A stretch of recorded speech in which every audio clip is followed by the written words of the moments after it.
그럼 같이 가보자. 힘들어. 이경했고요.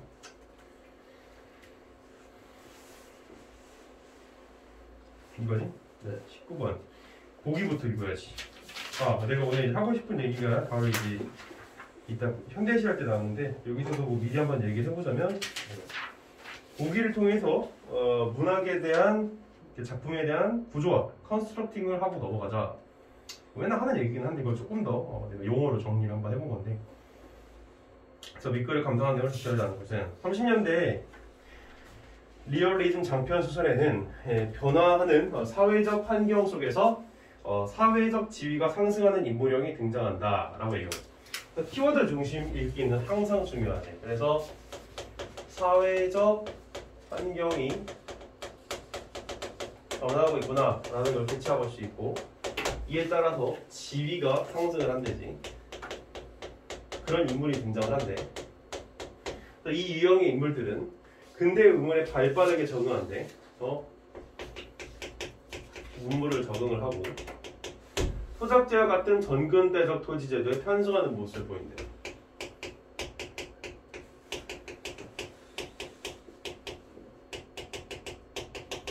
이들은 근대 문물을 체험해보지 못한 사람들에게 자신을 과시한다. 과시적. 자신만의 이익을 추구한다. 이기적이네. 그 지위를 인정받지 못하지. 사회적으로 본이 안 되니까.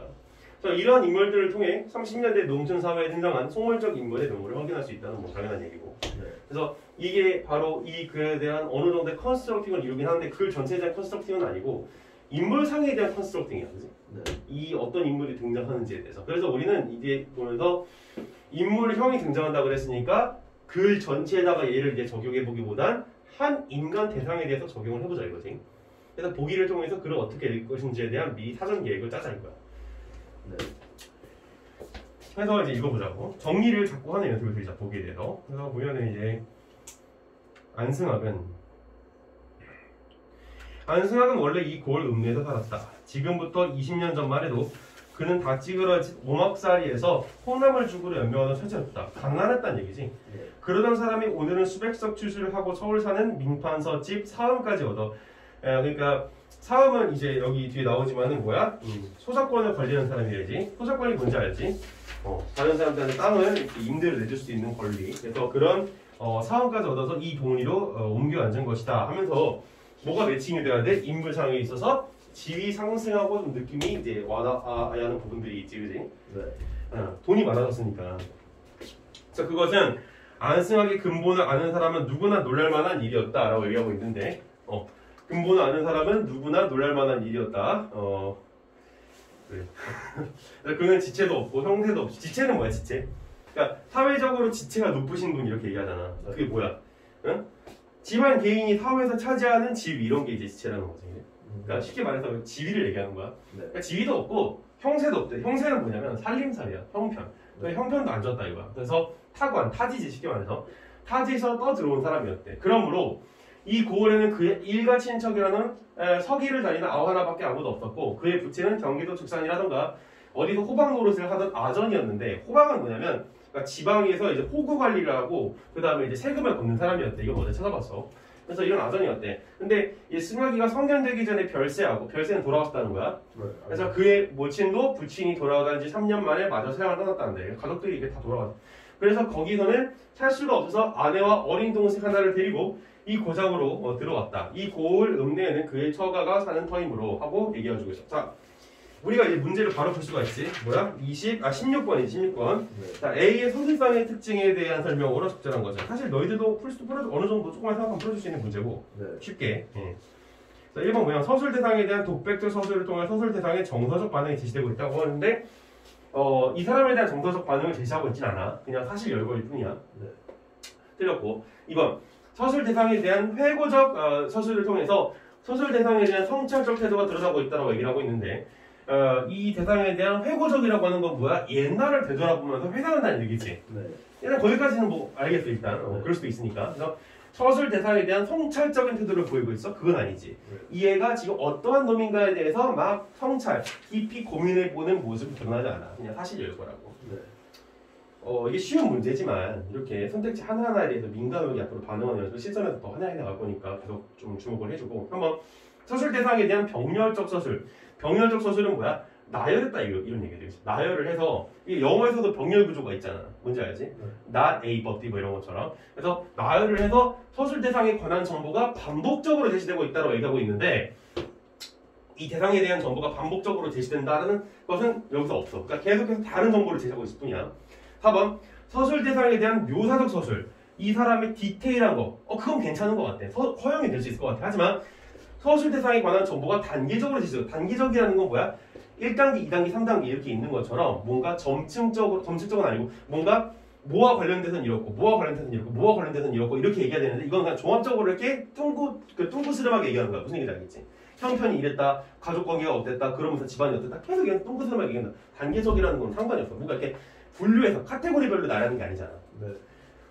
5번 서술 대상에 대한 요약적 서술. 그렇지. 요약적, 굉장히 요약적이잖아. 이 사람이 어땠다, 가난했다, 근데 지금 잘 살게 됐다. 이게 요약적인 거 아니야? 네. 이거에 대한 서사를 다 얘기하지 않잖아. 그게 요약적인 거야. 서술 대상에 관한 정보가 개괄적. 개괄적은 뭐야? 그냥 포괄적으로 두루두루. 이게 5번이 제일 무난하지. 쉽지? 네. 쉬운 문제긴 하지만 키워드에 대해서 좀 민감하게 반응을 하길 바라고. 자, 다시 돌아가서 자, 우리가 A를 읽었으니까 나란 말씀이 중국과 달라가 나오지. 그래서 처가도 역시 가난하였으나 그래도 처가 끝으로 옹대가리나마 다시 장만해 놓고 살림이랑 떠버렸다. 자, 옹대가리도 내가 키워드를 한번 찾아보려고 했는데 네. 없더라고. 뜻이 충격적이었어. 없어. 그냥 이거는 예전에 무슨 뭐 가난할 때 뭐 겨우겨우 사는 뭐 그런 거였나? 신경 안 써도 될 것 같아요. 이렇게 얘기해서 미안해. 근데 진짜 안 나와. 그런데 그 무렵 마침 경부선이 개통한 직후이다. 자, 경부선 여기서 이제 뭐가 봐야 돼? 뭔가 이제 그 과시하는 거, 뭐야? 문물 적응하는 거지. 문물 적응하는 거. 그래서 인물상을 또 볼 수가 있고 컨스트럭트한 거에 대해서 이 근처 사람들은 생전 처음 보는 기차와 정거장과 전봇대를 보고 경의의 눈을 크게 떴다라고 하고 있어. 자, 안승학은 지금도 그때 목판차를 맨 처음으로 먼저 타고, 목판차는 이제 그 나무로 만든 자동차 이런 거겠지. 그래서 이런 거를 타고 먼저, 아닐 수도 있어. 이것도 찾아봤는데 딱히 안 나오더라고. 서울을 가보았다는 것은 자랑삼아 말하였다. 과시했다. 다 나오고 있어, 그지? 토지제도 계승했지, 편승했지, 그지? 소작권. 그러면 이익 추구하고 있는 거는 좀 봐야 되겠지. 자, 그래서 이걸 맨 처음 타고 서울을 가봤다는 것을 자랑했고, 그때 그는 어떤 친구의 심부름으로 혼술 흥정을 하러 따라간 것이다. 넘어가고. 자, 그의 자만은 그것뿐이 아니었다. 그는 경기도 출생이라고 이 지방에서 제일 똑똑한 채를 했고, 깝쳤고, 우편소, 그러니까 우체국 같은 거지. 이게 새로 생긴 것을 보고 이웃 사람들은 그게 무엇인지 몰라서 겁을 잔뜩 먹고 있었고, 장승같이 늘어선 전봇대에는 노상잉 하는 소리가 들렸고, 그것은 전신줄을 감은 사기 아래다가 귀신을 잡아넣어서 그런 소리가 무시가 난다는 것이다. 귀신 얘기가 나오지. 아니, 우편소를 보고 귀신 얘기를 하는 거 보면은 여기가 원터 마을이거든. 이 마을 사람들이 굉장히 무지하다는 걸 알 수 있지. 근대 문물에 대해서. 그래서 그리고 우편소 안에는 무슨 이상한 기계를 해 앉히고 거기서는 무시로 괴상한 소리가 들렸다. 그래서 이웃 사람들은 그것도 무슨 귀신을 잡아 넣어서 그런 소리인가 들리는 거. 그냥 똑같은 얘기야. 그냥 대충 읽어도 돼. 아, 진짜로. 거짓말 아니야. 그러니까 그럴 때 선생님이 이렇게 얘기하는 경우 거의 없지. 대충 읽어라니. 근데 이거는 너무 반복적으로 진술을 하는 거라서 시간만 잡아먹기 때문에 좀 빨리 넘어가는 게 좋아. 어차피 그 얘기가 그 얘기잖아. 그래서 그럴 때 안승학은 마술사처럼 이 귀신을 부리는 재주를 그들 앞에서 시험해 보였다. 또 과시하는 거지. 그러니까 그는 엽서 한 장을 사서 자기 집 통호수와 자기 이름을 쓰고 편지 사연을 써서 우편통 안으로 집어넣었다. 그리고 그들에게 장담하기를 이것이 오늘 해전 안에 우리 집으로 들어갈 터이니 가보자 하는 것이었다. 과연 그날 저녁 때였다. 지옥사자 같은 누렁옷. 역시 여기서도 지옥사자 같은 누렁옷이라고 얘기하는 건 필자가 이렇게 느낀다는 거야? 그거 아니지. 뭐야? 마을 사람들의 인식을 대변하고 있는 거야. 이 시점을 알 수가 있지. 어떤 시점을 알 수가 있어? 아, 전시적 작가 시점이고. 알겠지? 그래서 안승학이 집에 엽서 한 장을 던져왔다. 그것은 아까 써놨던 그 엽서였다. 참 좋았속이다 하고 그들은 일시에 소리 질렀다. 그러니까 좋았속이다. 뭐야? 신기하다. 이런 얘기지. 자, 그러니까 B 읽었는데 B에 관련된 문제도 잠깐 한번 볼까? B에 대한 이해를 적절하지 않은 것은 지금 이 문학작품 같은 경우에는 부분에 관련된 서술상의 특징들을 계속 묻고 있어. 그래서 여기 17번에서 중요한 거는 디테일링이 좀 들어가야 되는데 여기서 이 사람들이 귀신이라고 말한 거, 또 지옥사자 누렁옷이라고 말한 거, 또는 과시하는 거 이런 측면에 대한 캐치가 조금 필요했었던 문제야. 어렵진 않지만. 네. 자, 1번 새로운 문물의 도입이 사람들의 의식을 혼란스럽게 하는 점을 나타나고 있다. 의식 자체가 혼란스럽고 귀신이 표현해주고 있는 거지. 그래서 맞는 거고. 2번 새로운 문물이 실생활에 쓰이는 현장을 소개함으로써 사람들의 생활 방식이 변해함을 알려주고 있을 때 이게 좀 조심해야 돼. 실생활에 쓰이는 현장을 소개하긴 했어. 근데 그게 야 너희들 변해야 돼 라고 그런 주장하는 진술이야? 전혀 아니지. 네. 그냥 사실 열고의 뿐이라던가. 그러니까 이 정답은 2번이고. 네. 3번 새로운 문물의 이용 방법을 알고 있는 인물과 그렇지 못한 사람들 간에 문물에 대한 이해 차이가 있으면 드러나고 있다. 그렇지. 이해 차이가 있으니까 안승하기 깝치는 거지. 자, 4번 새로운 문물을 접한 사람들의 반응이 직접적으로 드러남으로써 참 좋았소 기로다. 새로운 세상의 도리에 대한 정서적 충격 표현하고 있다. 그렇지. 정확해. 5번 새로운 문물에서 신기한 현상, 귀신같이 막 이렇게 막 하는 거 그거를 사람들의 반응을 통해 낯선 문물이 되기 때문에 문화 환경을 보여주고 있다. 지옥사자 누렁옷 막 이런 것들, 그지? 그냥 우편 전달하는 사람이 지옥사자 누렁옷처럼 보이네. 자, 어쨌든 됐고 그 다음에 이제 나머지 읽어야 되겠지. 이학으로 넘어가면 되고. 자, B 이후를 읽어보자. 이제 B 이후에는 본격적으로 이제 갈등 구조가 나타나기 시작하는데, 자, 안승하게는 사랑방에 그리고 이거 소설 같은 경우에는 이제 그 갈등 구조라고 할 게 어차피 너무 뻔해서 이건 굳이 내가 오늘 그 소설 정리 안 가져서 필요 없어. 안승학이라는 사람방에서 혼자 앉아서 금태한 안경을 꽃잔등에 걸고는 문서질을 하다가 인동이를 앞세우고 사람 이름이지 김선달, 조첨치, 수동이 아버지, 희준이 이렇게 5사람이 일체 달려드는 것을 보고 적이 마음에 불안해졌다. 그래서 갈등 구조는 간단해. 뭐야? 안승학 vs 인동이, 김선달, 조첨지, 주동 아버지, 그지? 그 다음에 희준이, 문희준이 떠오르는데 문희준 뭔지 알아? 개소리야. 너는 문희준이라고 H.O. 때는 가수가 있어서. 그다음에 희준이 이렇게 5사람이 일시에 달려드는 것을 보고 적이 마음에 불안을 느꼈다. 자 여기서 지금 중요한 그 서술이 나왔지. 불안을 느꼈대. 네. 아까도 봤지만 여기서의 지금 시점은 전지적 작가 시점이야. 정서를 다 파악하고 있잖아. 네. 그래 그는 붓을 놓고서 마당을 내려다보면 무슨 일들인가 식전 대바람에 내 집에를 이렇게 찾아오거든. 문간에서 주인을 찾고 들어와야지 라고 얘기하고 있는데 대바람이라는 얘기는 갑작스럽게 이런 얘기야. 그래서 갑작스럽게 이렇게 찾아 들어왔어? 그럼 주인을 찾고 들어와야지. 주인을 찾고 들어라는 얘기는 뭐야? 하인한테 주인이 있느냐 없느냐를 물어보고 들어와야지. 이렇게 함부로 들으면 어떡하느냐 하고 호통을 치고 있는 거야. 그러니까 매우 위험스러운 척하면서 하는 말이지. 아무도 없는데 누구 보고 말하랍니까? 대문 기둥에다 대고 말씀하십시오. 김선달이 받는 말이다. 뭐하고 있어? 김선달이 안승학에 대해서 비아냥거리고 있는 거지. 하인 보고 들어오라 그랬는데 아무도 없는데 하인 없잖아. 그럼 내가 대문 기둥에다 얘기하더니 다 병신 같은 놈아 이러는 거야 얘가. 저는 괘씸한도 말하는 것 좀 봐라. 혼자 생각하는 거지 안승학이. 그런데 행랑놈은 어디를 갔기에 문간에 아무도 없었더라. 안승학 속으로 분해했다. 왜 분해했을까? 하인이 있음으로 해서 자기가 굉장히 멋지게 잘 산다는 걸 과시하고 싶었겠지. 그걸 못하니까 이제 분하다 이거야. 그러나 호령할 용기는 생기지 않는데, 그러니까 안승학이는 아까도 불안을 느꼈고 얘네들이 막 몰려오니까 그 다음에 호령할 용기는 없었고, 그러니까 뭔가 굉장히 찌질이 같아. 그래서 딱 봐도 찐따 같아. 그래서 찐따 같지. 희준이와 인동이와 쉽게 말해서 일진들이 몰려온 거야. 희준이와 인동이와 김선달의 신발을 벗고 마을에 올라가 앉았다. 조천지와 수동 아버지는 올라갈까 말까 하는 눈치였다. 하여간 무슨 일들인가. 안승학은 얼른 이야기나 들어보고 돌려보내자는 계획이다.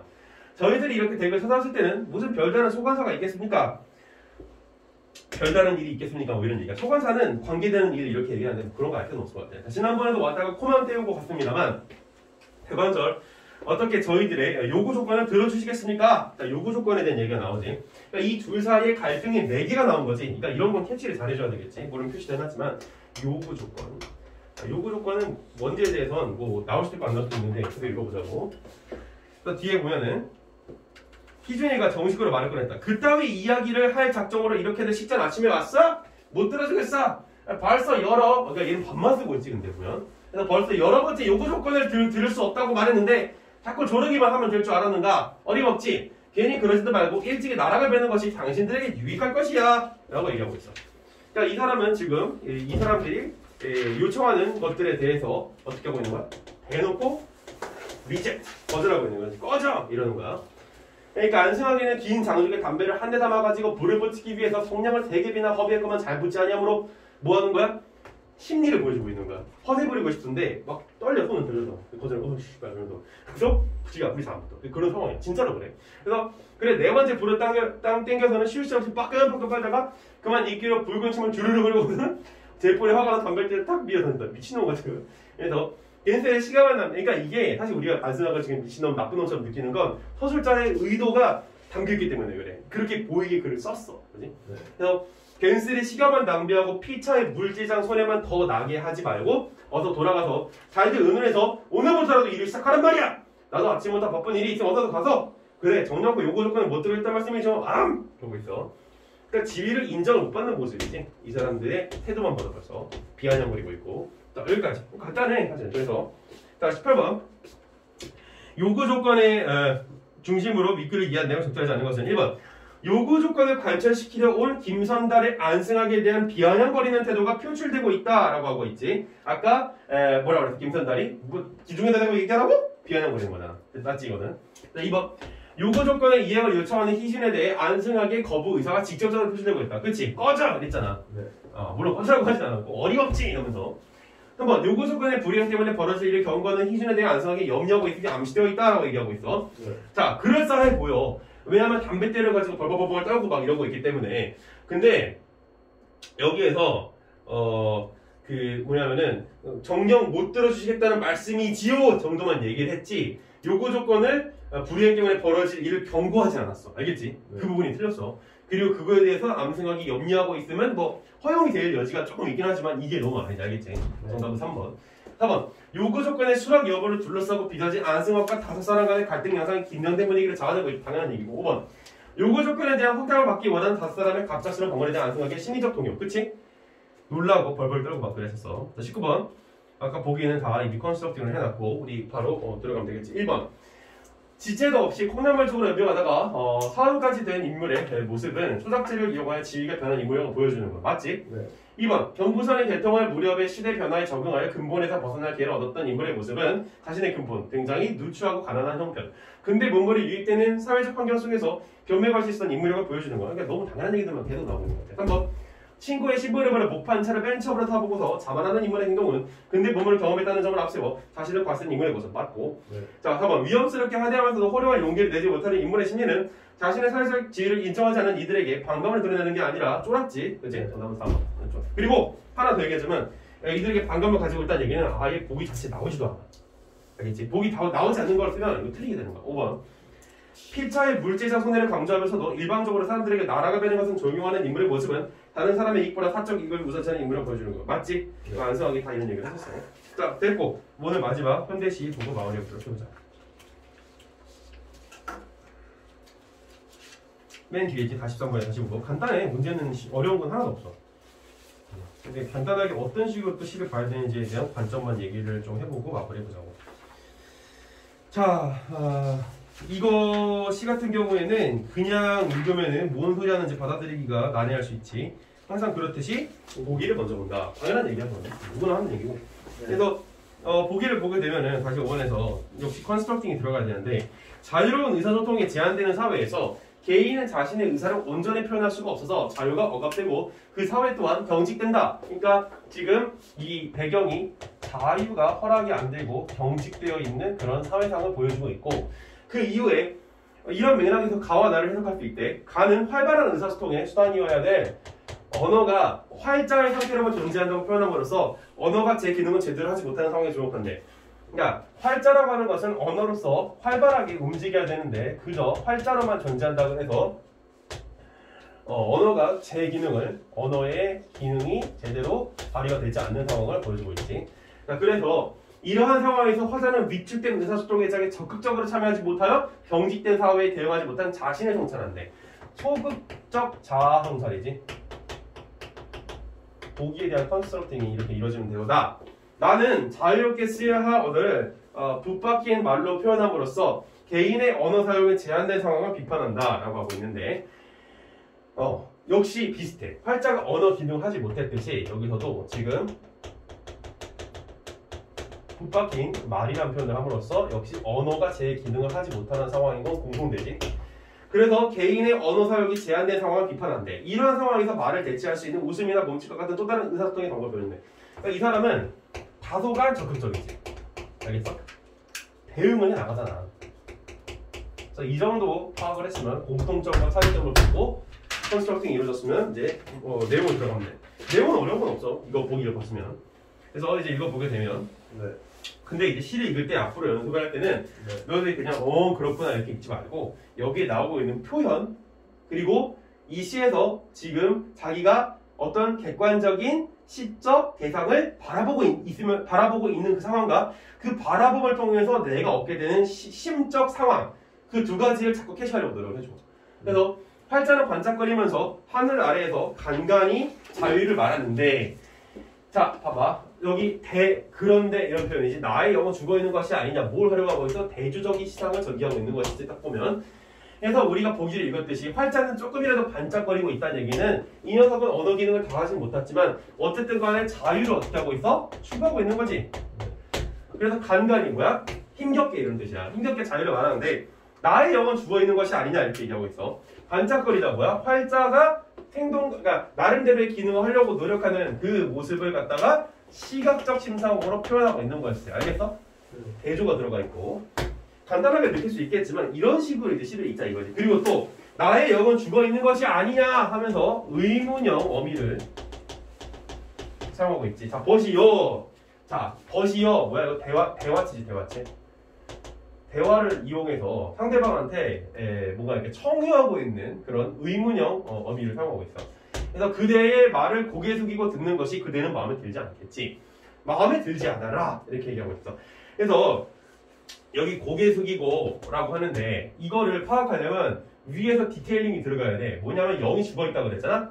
그러니까 그런 내 모습이 고개를 숙였다라고 가져오고 있는 거야. 그러니까 이게 이 시의 특징이지. 위에서 전개한 시상은 그대로 또 끌고 내려와. 그러니까 어떤 시 같은 경우에는 위의 시상과 아래 시상이 완전 다르기도 하잖아. 특히 고전 시 같은 그게 너무 심하고. 근데 여기 같은 경우에는 이걸 그대로 또 가져오는 걸 볼 수가 있고 또 그게 점층적으로 나타나는 게 있어. 뭐야? 마음에 들지 않겠지. 들지 않아. 점층 표현이지. 자신이 그러니까 자기의 태도가 스스로 마음에 들지 않는 거야. 이건 자아상이겠지. 왜? 아까 자아성 상한다고 그랬잖아. 기억나? 자 모두 다 마음에 들지 않아라. 이 화원도 저 돌벽 아래 잡초도 담장에 푸른 페인트도 저 고요함도 이 고요함도 이거는 그냥 일반 명사 무슨 얘기야? 그냥 난 만사가 다 짜증난다 이런 얘기야. 짜증나는 게 아니라 마음에 안 든다. 근데 중요한 건 이거지. 저 고요함 이 고요함. 고요함이라고 하는 건 우리가 보기를 읽었을 때 긍정적인 이 시어야 아니면 그냥 부정적인 시어야? 상당히 부정적이야. 아무 말도 안 하는 거잖아. 그렇게 느껴진다. 알겠지? 네. 그래서 여기서 또 이제 뭐뭐도 리듬감을 형성하고 있지 여기서 그지? 리듬. 자 그 다음에 이제 넘어가서 그대의 정에도 우리들의 섬세도 행동의 죽음에서 나오는 이 유혹된 교회에서는 어제도 오늘도 내일도 마음에 들지 않아라.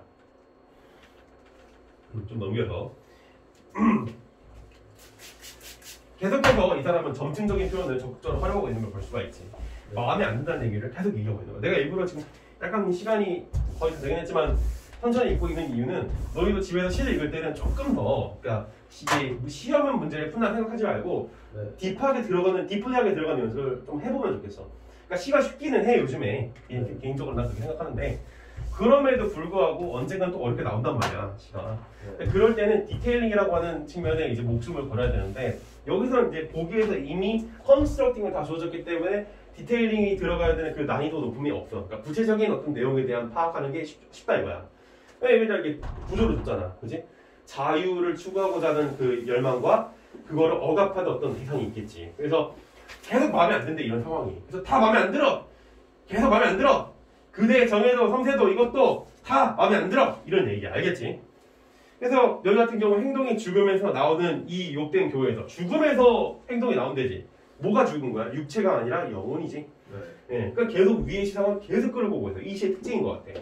그래서 이 욕된 교회에서는 어제도 오늘도 내일도 계속 리듬을 형성하고 있고 넘어갈게. 그러니까 그대는 반짝거리면서 하늘 아래서 간간히 자유를 받았는데 그대는 누가 여기서 활자겠지. 활자는 계속해서 자유를 말하는데 우스워라 자기를 자주 하고 있지. 나의 영은 죽어 있는 것이 아니냐. 그래서 첫 번째도 나의 영은 죽어 있는 것이 아니냐. 첫 번째 그 행에 나왔었지. 숨이 상관이지. 이런 식으로 딱 그냥 표현법이 뭐가 있는지 정도 파악하는 연습 해보자고. 네. 어려운 건 없어 솔직히. 자, 나 이제 마지막에 이제 김에서 한강물 얻고 눈이 내린대요. 그래서 이거는 가에 비해서 약간 어렵지. 왜냐면 상징성이 너무 강해져서 그래. 그러니까 시가 상징성이 강해지면 되게 어려워지는데 네. 그 상징성의 강화를 극단을 보여주는 그 시인이 누구야? 이상 시인이지. 오감도 같은 거. 알아 혹시? 이상 시인 알아? 천재 시인이었는데. 몰라? 소설도 쓰지 않았어요? 박제된 천재. 그런 거. 사이코 같은 소설 많이 썼지. 한강물 얼고 그렇게 얘기하면 안 되지. 아무튼 한강물 얼고 눈이 내린 날.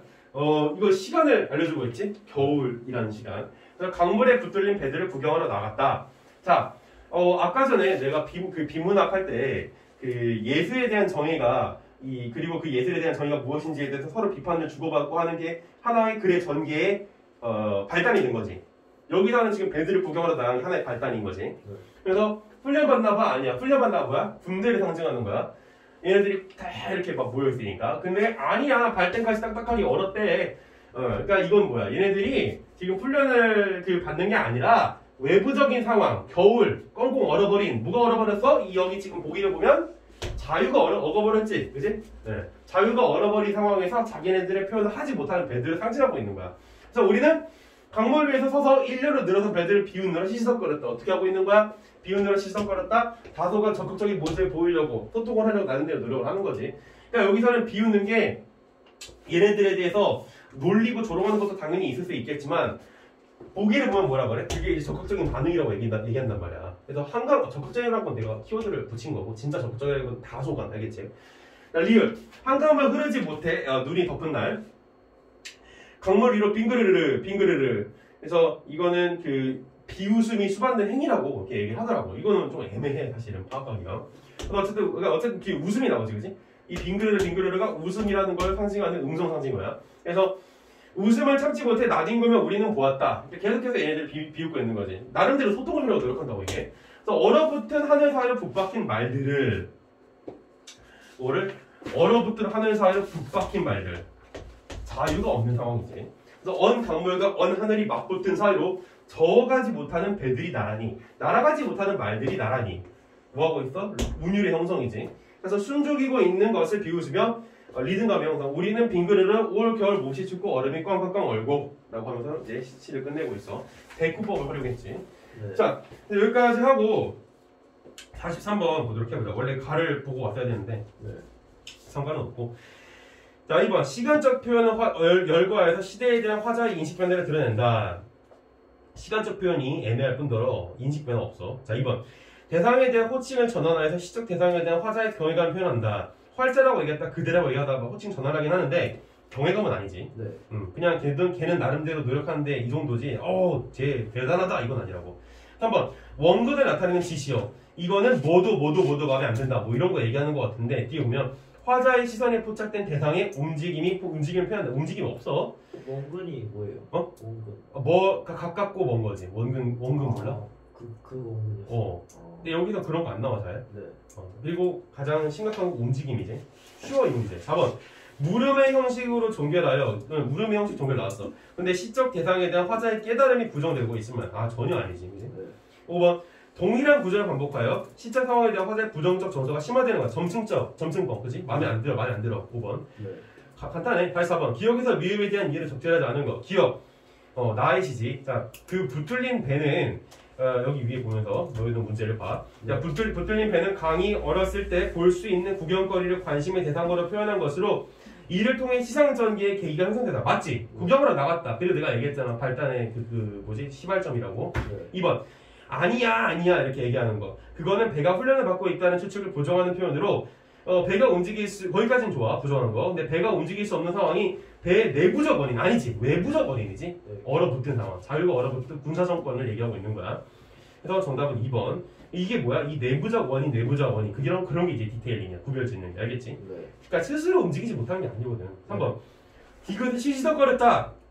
비웃었다. 는 서로 모여 실없이 떠드는 모습을 표현한 것으로 배가 질서 정연하게 정렬된 모습에 대한 우리의 냉소가 이를 통해 드러낸다. 이거 허용 가능하지. 냉도. 시시석거렸다 비우는 거.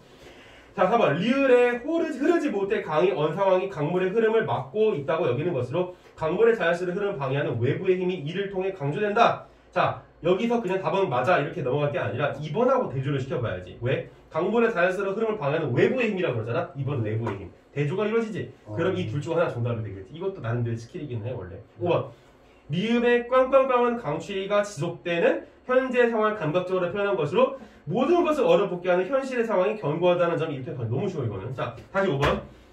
자, 1번. 가에서 나의 영에 대해 우스워라라고 자조한 것은 의사소통의 여지가 축소된 상황에서 자신의 참여만으로 의사소통을 활성화할 수 없다는 성찰을 드러내고 있다는데 소극적이라고 했잖아. 네. 참여가 없어. 네. 1번이 정답이야. 그리고 보기에 보면 참여하지 못했다고 나와.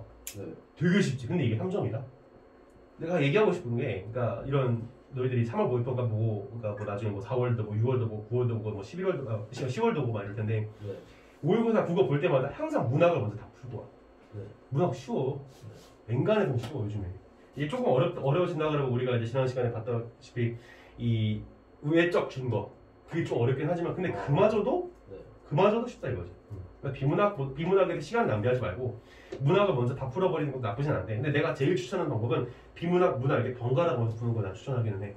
왜냐면 사람의 인식이라고 하는 게 비문학만 쫙 하고 문학 쫙 하고 이렇게 하기 쉽지가 않아. 지난번에 잠깐 얘기했었어 너한테는. 어쨌든 넘어가서 2번 나에서 우리가 언 강물 위에서 비우는 모습이나 빈 그릇을 뒹구는 장면은 언어 사용에 제한된 상황에 또 다른 의사소통 방법 모색할 수 있으면 드러난다 볼 수 있겠군. 보기에 맨 마지막에 나오지. 허용이 가능해. 2번 같은 경우에 내가 얘기하고 싶은 게 이게 보기가 없었다면 적용할 수가 없는 진술이야. 우리가 이제 이거만 봐서는 이게 비웃는 거, 빈 그릇을 이렇게 막 웃는 게 나름의 소통이라고 보기가 어려워. 진짜로 난 그래. 그래서 보기가 없으면 이거는 정답이 될 수가 없어. 알겠지? 방법을 찾는 거라고 못 볼 것 같아요. 절대 이게 쉽지가 않아. 그래서 보기를 좀 엄밀하게 읽어주는 컨스트럭팅을 처음에 잘 해줘야 돼. 3번 가의 하늘 아래는 고요함이 있는 공간이라는 점에서 나의 맞붙은 사이는 배와 말이 숨죽이는 공간이라는 점에서 의사소통에 자유롭지 못한 경직된 상황이 벌써 맞는 얘기지. 3번 4번 가에서 자유를 말하는 것이 활자로 한정된 것은 의사소통의 장애 위축된 상황을 나타내고 나에서 말이 날아가지 못한다는 것은 자유로워야 하는 언어 사용이 제한되어 있는 상황. 다 맞는 얘기. 5번 가에서 주변 세계를 마음에 들지 않아 하는 것은 의사소통이 활발하지 못한 상황에 대한 생각. 나에서 강물이 얼어 배를 적어가지 못하는 상황은 의사소통을 방해하는 환경 표현. 다 맞는 얘기야. 그래서 정답은 1번. 그래서 문학에 대해서 항상 얘기하는 거지만 내가 풀이는 다 해주고 하지만 솔직히 너희들이 더 많이 어떻게 했으면 좋겠어. 이 정도는. 그리고 시험 볼 때 나는 문학을 먼저 할 것이야 비문학을 먼저 할 것일까 이런 거에 대한 거는 조금 나중에 가서 생각해줘도 괜찮아. 지금 너무 이르게 고민할 필요는 없어. 자 여기까지.